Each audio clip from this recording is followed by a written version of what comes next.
हाइपरबल, right, अतिशयोक्ति अलंकार। इसमें क्या होता है कि ऐसी एग्जाम्पल, ऐसी बातें कहने वाला बोलता है, कहता है, लेकिन सुनने वाला लगता है कि ऐसा हो नहीं सकता, राइट। एक ऐसा स्टेटमेंट जिसमें आपको सुनने पर ये लगे ऐसा क्या हो सकता है, इम्पॉसिबल, उसी कहते हैं अतिशयोक्ति अलंकार। मतलब कि विश्वास ना हो, ठीक है, विश्वास की बात इसमें नहीं हो सकता। तो आप इसको शॉर्टली कह सकते हो कि this piece tells it is impossible, impossible statement, statement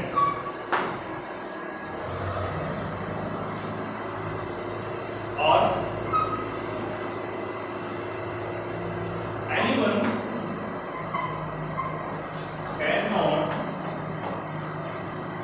cannot accept easily that events means एक ऐसा स्पीच जो दिखने के लिए इम्पॉसिबल स्टेटमेंट, मतलब कथन कैसा लग रहा, असंभव, मतलब हो नहीं सकता ऐसा, एंड और अथवा anyone can not accept easily that events, उस घटना को कोई व्यक्ति स्वीकार नहीं कर रहा। कैसा काम हो सकता है, मींस सस्पिशन फील दैट, आपको लगे कि थोड़ा सा डर लग रहा है, ऐसा हो जाएगा। उस तरह से अगर कोई एग्जांपल्स आते हैं, जैसे आगे sentence rivers of the blood flowed in the battlefield. Rivers of blood, खून की नदियां युद्ध के मैदान में बह गई। खून की नदियां, रिवर्स ऑफ ब्लड, खून की नदियां, फ्लोड माने बह गई, इन द बैटलफील्ड, युद्ध के मैदान में, राइट। आप सोच सकते हो कि खून बहेगा, फाइट जब होती है, लड़ाई होती है, युद्ध होता है, खून बहता है, पर नदी नहीं बहती। पर यहाँ राइटर क्या कह रहा है, खून की नदियां बह गई। नदी की अपनी डेफिनेशन होती है, उसमें लेंथ होती है, ब्रेथ होता है, वाइडनेस होती है, राइट। और यहाँ पर बड़े बड़े युद्ध होते हैं, खून बहेगा, बहुत ज्यादा खून चल हुआ, तो कई लोग मर गए, लेकिन नदी नहीं बही क्योंकि नाव चलने लगी हो, कई लोग डुबकी लगाने लगे हो, राइट। नदी पता ही हुआ, नाव चला सकते हो, पूरा उसकी सिंचाई के पानी यूज कर सकते हो, उसको नदी कहा जाता है। यहाँ क्या है, कैसा ऐसा नहीं हो सकता है। युद्ध दुनिया में बहुत हुए, सबसे भयंकर युद्ध कहाँ हुआ था, महाभारत में, दूसरा युद्ध हुआ था कलिंग में, फिर भी इतना खून नहीं बहा था, जहाँ राइटर बहा दिया, खून नदियां बह गई। It is impossible statement you have said, आप उसको महसूस करते हैं। दूसरा, anyone can not accept easily that events, जब भी कोई व्यक्ति आपके सामने बोले, आप सुन रहे हो, वो फेंक रहे हैं, फेंकने वाले, ठीक है, मारने वाले, औकात जो कहते हैं, अब औकात टाइट है, कैसा है, वैसा है, ये है, फलाना। जो व्यक्ति किसी बात को बढ़ा चढ़ा कर कहे, बहुत ज्यादा समझ जाना, वो क्या है, हाइपरबल। जो भी चीज, किसी चीज को लेकर छोटी बात को खींच करके बड़ी बना दिया, लेस को ग्रेटर, ग्रेटर को मोर ग्रेटर, और ग्रेटर को लेस, बड़े को छोटा कर देना। ये बात बहुत बड़ी घटना हुई थी, क्योंकि छोटी घटना होता है। खूब वहां पर गांव में कई लोग मर गए, पूरी गांव साफ हो गया, क्या हुआ, कुछ नहीं, आग लग गई,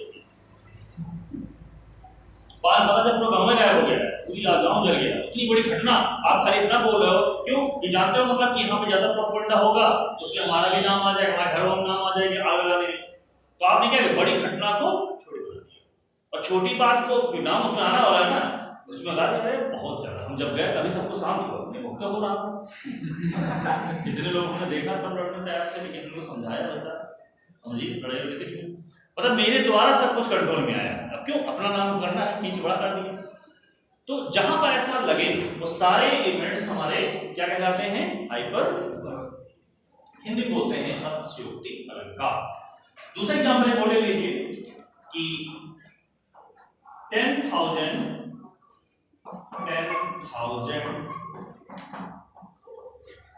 elephant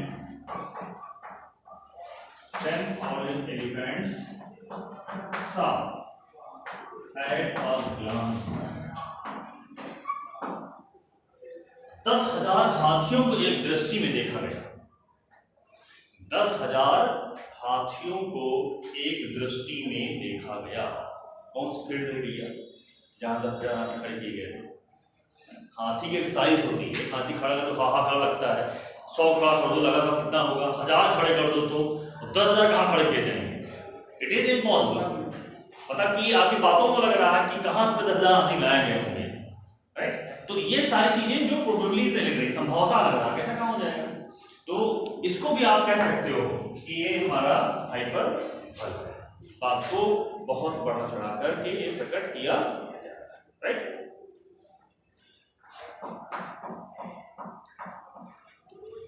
जैसे कहा जाएगा कि your fame was reaching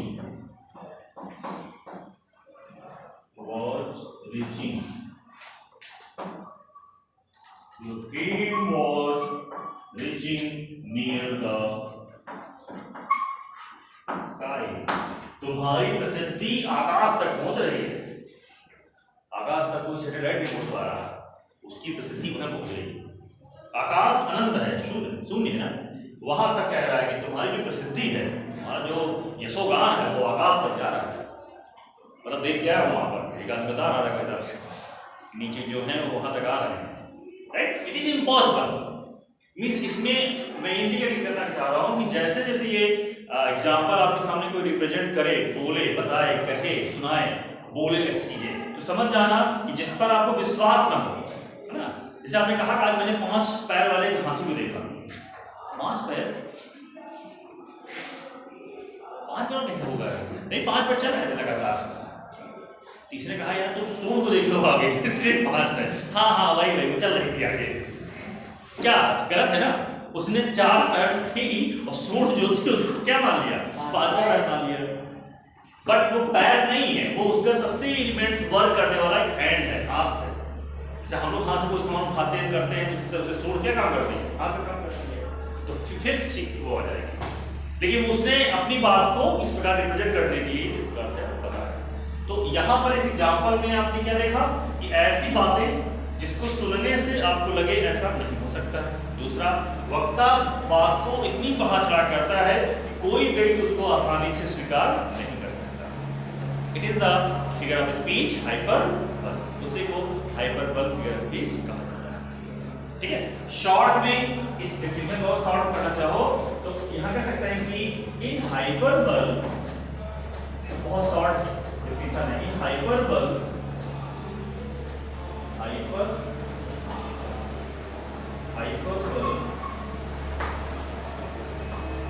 as used I or over statement plus। सबसे छोटी परिभाषा कि हाइपरबल में क्या यूज किया जाता है? हाई, उच्च या ओवर स्टेटमेंट, बड़ी चढ़ी बातें, बढ़ा चढ़ा बातें, कोई बात कहा जाए उसको अगर तो आप इतना भी लिखोगे तभी आपको पूरे नंबर मिलेंगे। अगर आप इनमें से कोई लिखते हो तो भी मिलना है। मतलब ये शॉर्ट में बताने वाली डेफिनेशन है कि जिस अलंकार में किसी बात को बढ़ा चढ़ा कर कहा जाए वह हाइपरबल कहलाता है। That's clear? तो यहाँ पर आपके ये हो गया आपका हाइपरबल। ये चीज मैं वहां बता रहा था, जैसे सैंपो में लिखवाया था, सैंपो एक हमारा फार्मूला था, इसमें एस हो गया तो सिंपली हाइपरबल हो गया। अब हम बात करेंगे किसकी? एपोस्ट्रोफी की। अब बात करेंगे एपोस्ट्रोफी की। इसको हम इरेज कर देते हैं।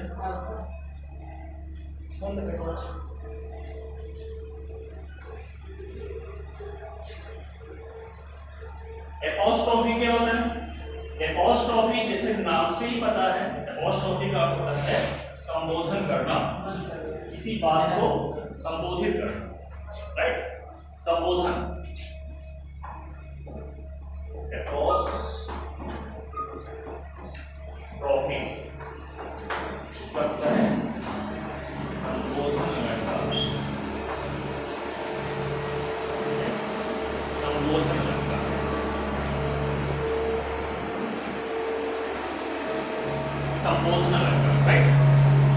इसमें क्या होता है कि संबोधित किया जाती है, किसी बात को एड्रेस किया जाता है। तो यहाँ कह सकते हो apostrophe is a figure of speech in which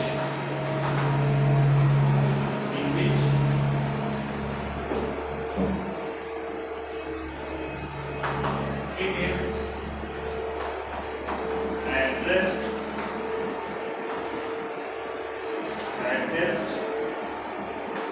to an abstract idea, abstract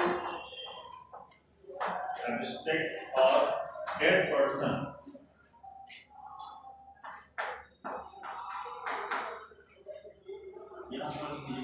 Abstract idea, abstract ideas or dead person directly,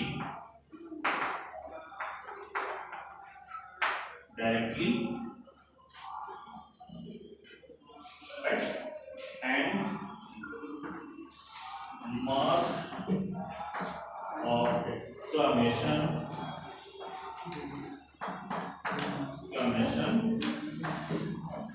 as used. ये चिन्ह, दिस इज चिन्ह, ये चिन्ह जहां पर यूज किया जाए और साथ में apostrophe कह रहा है कि figure of speech in which it is address, मैंने संबोधित करना, एड्रेस टू एब्स्ट्रैक्ट आइडिया, भाववाचक विचारों को, और डेड पर्सन, मरे हुए व्यक्तियों को डायरेक्ट संबोधित करता है।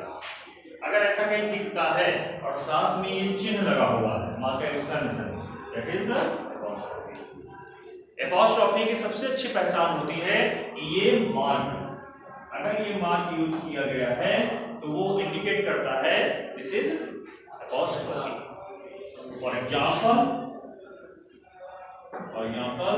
ओ captain my captain, O captain my captain, you have read in 11th class, right? My captain.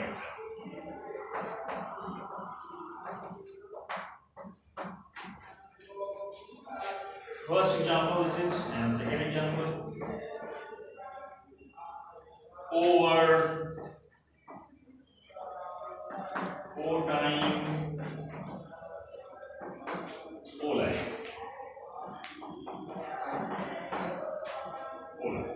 this is the example of apostrophe. Third one example, next, this is the exception you can say here, frailty,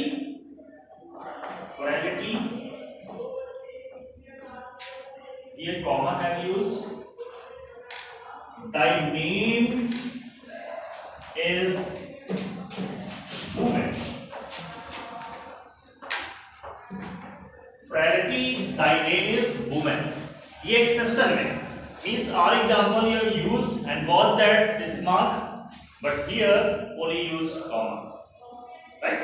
But it is also apostrophe, ये भी apostrophe है, क्योंकि यहाँ फ्रैलिटी एक word है जिसका उपयोग किसी औरत के लिए दो अर्थ में कर सकते हैं, पॉजिटिव में और निगेटिव में। तो ये स्टोरी एक हैमलेट, विलियम शेक्सपियर की एक प्ले है जिसका नाम है हैमलेट। इसमें राजा हैमलेट जो रहता है वो अपनी माँ से नाराज होने के कारण से ये वर्ड्स को यूज करता है।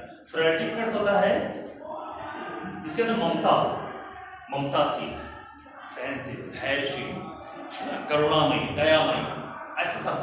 तो कह रहा है कि जहां पर दया है, करुणा है, दाई में भी है, उसी का नाम औरत, अर्थात औरतों के अंदर ही ये गुण पाए जाते हैं। बाकी सब में ये दया, प्रेम, करुणा, उपकार, सहनशीलता, क्षमा, ये किसी और में पाया नहीं जाता। तो यहाँ पर, और दूसरा निगेटिव क्या है, जहां दुश्चरिता है, जहां पर धोखा है, जहां पर कलह है, जहां पर लड़ाई झगड़ा मारपीट है, अगर ये कहीं हो रही है तो उसका नाम भी औरत है।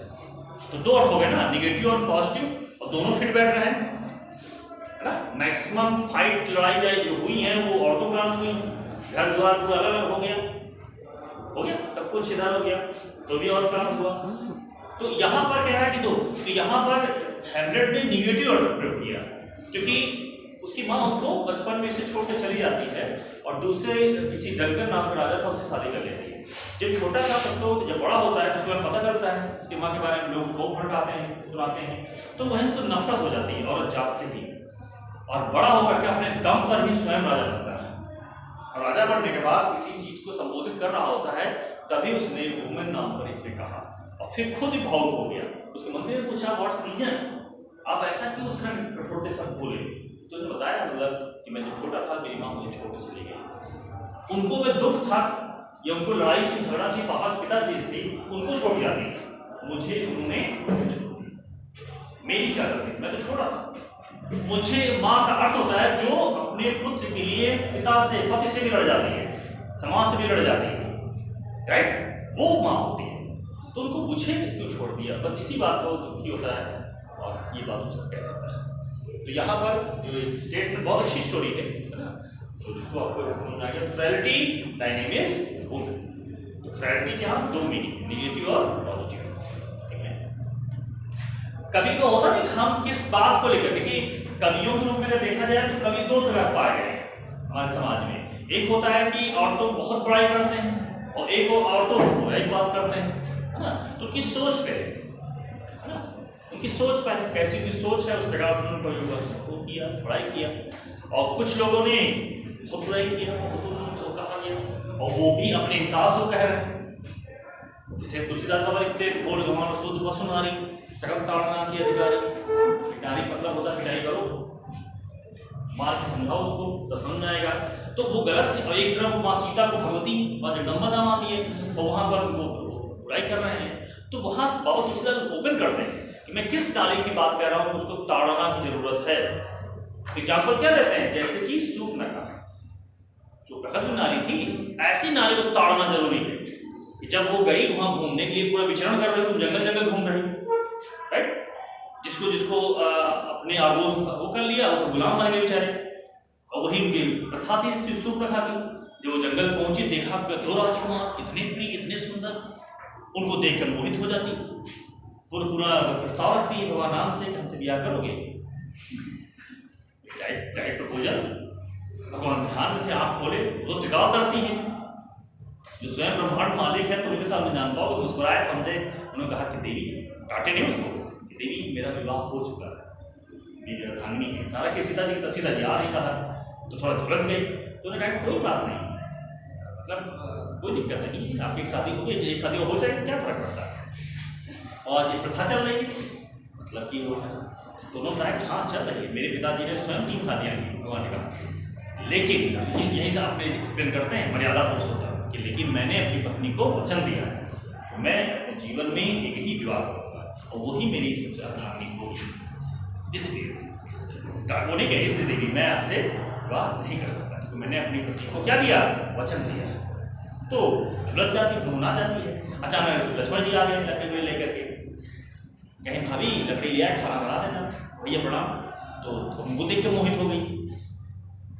स्त्री का मतलब ये होता है कि पहले वो कभी किसी मोहित नहीं होती, और जिसको पर मोहित होती है केवल उसी का ही वर्णन करती है। ये स्त्री का लक्षण होता है। पहले राम जी को मोहित, राम जी ने कहा ब्याह हो गया, तो लक्ष्मण जी मोहित। उनको कहा गया घोर गंवार शुद्ध पशु नारी सकल ताड़ना के अधिकारी, ऐसी औरतों को कहा गया। अब जब लक्ष्मण जी के पास गए तो लक्ष्मण जी ने समझाया कि अभी तो आप भैया के पास गई थी, मैं तो नौकर हूँ, आई एम सर्वेंट। झाड़ू लगाना, पोछा मारना, खाना लाना, बर्तन मांजना, ये करना रात में पैर दबाना, पूरा ध्यान रखना। तो मेरी अगर तुम बनोगी तो तुमको इससे ज़्यादा करना पड़ेगा, क्योंकि ये तो सबको करना पड़ेगा, साथ साथ हमारा करना पड़ेगा, पैर दबाना पड़ेगा रात में। मैं नहीं करूँगी, मैं तो राजकुमारी हूँ, ये हूँ। भड़काया पहले उसको आग को चिंगारी, उसके बाद ये हुआ, फिर उधर बैठ गए, तो मैं नहीं कर पाऊंगा। मैं तो सेवक किसी तरह उनके पास जाते राम जी पर आराम किया, लेकिन मैं तो ऑलरेडी हो चुका हूँ। तो इधर जब देखिए कि बीच में बाधा कौन बन रहा है, सीता जी। तो उसने कहा कि मैं सीता खा जाता हूँ, तो सीता खा जाऊंगी तो तुम्हारी मर्यादा नहीं रहेगी, तब तुम ब्याह कर लेना। जैसे सीता जी को दौड़ती है, लक्ष्मण जी तलवार निकालते हैं, धारदार पहले थी, पैन नहीं में गई, बस 2 चीज काट ली, नाक काट लिया और कान काट लिया। चाहते गले काट देते, लेकिन उन्होंने नाक कान इसलिए काटा कि तुम्हारी इज्जत के लिए, तुम जब जाओगे तो शर्माओगी कि आज के बाद ऐसी गलती कभी नहीं करनी चाहिए। किस तरह से आकर के तुम करो, इससे उन्होंने नाक का मतलब नाक कटवा दी अपनी। तो कहते हैं शर्माओ, नाक कटा दी, पूरी की इज्जत खराब कर दी, इसलिए उसकी नाक काट दिया तुमने, अपने कलंक कर दिया पूरे खानदान का। तो ये सारी चीजें हमारे लिए बहुत शिक्षाप्रद होती है, राइट, बहुत शिक्षाप्रद होती है। तो बहुत चीजें ऐसी होती हैं जो हमें शिक्षा प्रदान की जाती है, उनके माध्यम से हम कुछ बहुत सीखते हैं। तो यहाँ पर भी जो कहा फ्लर्टी डायनेमिक्स को में उसको इधर कहा कि हर व्यक्ति को अपने कर्तव्य को याद रखना चाहिए। हम हैं क्या, हमारा ड्यूटी क्या बनती है, राइट, हमारी कर्तव्य क्या बनता है, हमारी क्या मोरालिटी बनती है। तुमको ये सोचना, आप इतने बड़े क्लास में हो, छोटा हो, ठीक है, अब अचानक कोई लड़की तुमको पसंद करते है छोटे क्लास में, ठीक है, अब तुम उसको समझाओ, तुम्हारे घर के परिवार के ही है, तुम वहाँ समझाओ, वहाँ तुम मोहित नहीं हो जाना, पता मतलब कि क्लास पढ़ रही हो 8th क्लास में, अभी तुमको पढ़ना है बेटा, भाई ये सब जो उनके पढ़ा जाता है। अब ये शिक्षा हुई, ये तो बहुत बार करता है, और तुम करता ना भूल करके तुम मुझे से एग्री, और जब पकड़ेगा तो लतियाएगा, हम क्या करेंगे, तो तुमको हो कर दो, ये कर, तुम बड़े थे तो समझा बच्चों को होता ही नहीं काम, तुम्हारा काम होता है करना खाना का। जिस प्रकार छोटा बच्चा एकदम कहता है कि आइसक्रीम खिलाओ, ठंडा के मौसम आइसक्रीम खिलाएगा, तो आप खिला देते तो समझाते हो, बेटे खाम हो जाएगा, खांसी हो जाएगी, समझाते हो। तो उसी तरह वो भी उसी तरह डिमांड उसने किया कोई सी चीज को, तो वहां तुमको समझाएंगे, वहां एग्री नहीं हो जाना कि लेके चलो उसकी तुम आइसक्रीम खिलाने गए, उसके साथ घूम रहा बढ़िया, और जब पकड़े गए लतियाए गए, बाहर वाले लतियाए, घर गए घर वाले लतियाए, और फिर बाद में सॉरी कह रहे। तो यहाँ पर ये अलंकार हमें संकेत देता है, हमें बताता है, समझाता है कि अपॉस्ट्रोफिक इस प्रकार संबोधित अलंकार। नेक्स्ट आइए मेटाफर।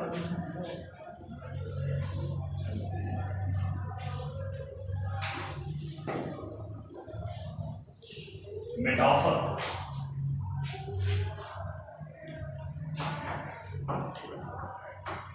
मेटाफर मीन्स क्या होता है, रूपक अलंकार। इसको एक इम्प्लीट सिम्बली कहा गया। You can say metaphor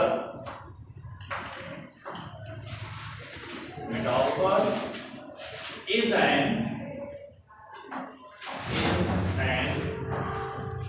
implied simile, एक छिपी हुई उपमा। Metaphor is an implied simile. The words, the words are used. The words are not used. Not used. Like, so, as, and just. These words are not used. जहां पर ये सब प्रयोग न किए जाएं, वो मेटाफर कहलाता है। जैसे लाइफ इज अ ड्रीम, जीवन एक सपना है। Revenge is a wild justice, wild justice, wild justice, right. Revenge is a wild justice एक एग्जाम्पल है जहां पर यह शब्द प्रयोग न किए जाए, वो मेटाफर होता है। और मेटाफर एक ऐसा अलंकार है जो पूरी तरह से सिम्बली का ही काम करता है, इसीलिए इसको छिपी हुई उपमा कहा जाता है। उपमा अलंकार में क्या होता है, ये शब्द प्रयोग किए जाते हैं और इसमें ये शब्द प्रयोग किए नहीं जाते, पर ये भी तुलना कर रहा होता है डिफरेंट ऑब्जेक्ट के द्वारा। क्लियर? तो ये सारी चीजें है।